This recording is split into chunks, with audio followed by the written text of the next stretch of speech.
Ram Jam. I oppose the death penalty, which means I oppose murder, no matter who, no matter what was done. So to me, the murder of Kirk cannot be justified.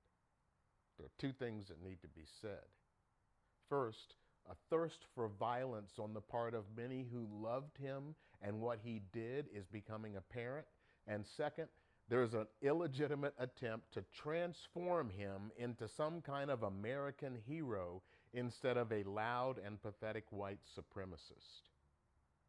The assassination of Minnesota politicians by a right wing extremist brought silence from those who are now talking about civil war. And the president, so upset about the violence, said nothing about the political motives of the right wing killer in Minnesota.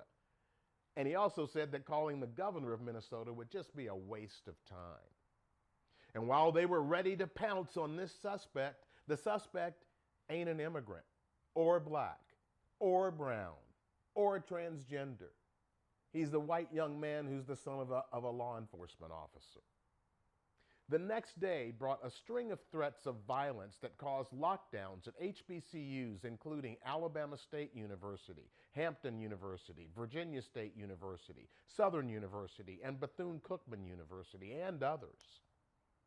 And are you kidding me? An American hero? This is what Kirk is. He says DEI justifies questioning the competency of black pilots. Black people were better off under slavery and Jim Crow. The Civil Rights Act was a huge mistake. He endorsed the biblical justification for the execution of gay people.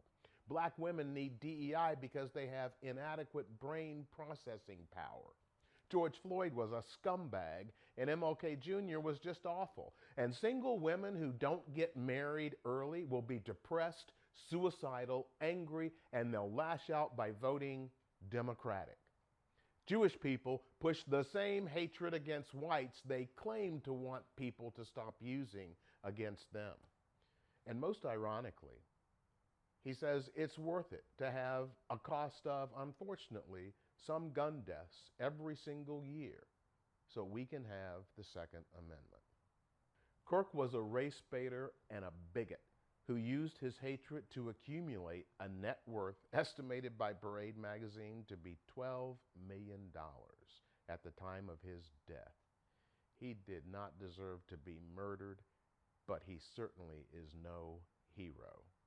He was a white supremacist who died a violent death.